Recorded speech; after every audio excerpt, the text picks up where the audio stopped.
everyone, welcome back to my channel Crochet Bits and Knits.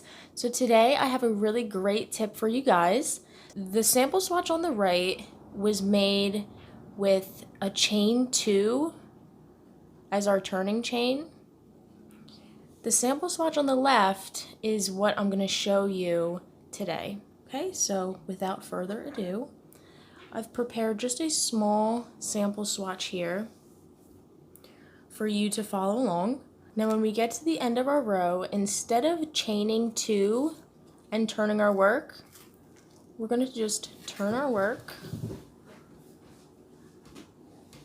and we're going to single crochet into that very first stitch.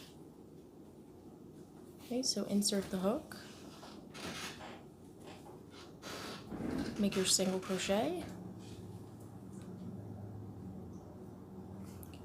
Now we're going to make another single crochet going into this left vertical bar.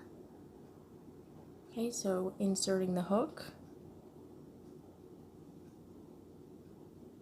into that one bar on the left, and again making just a single crochet.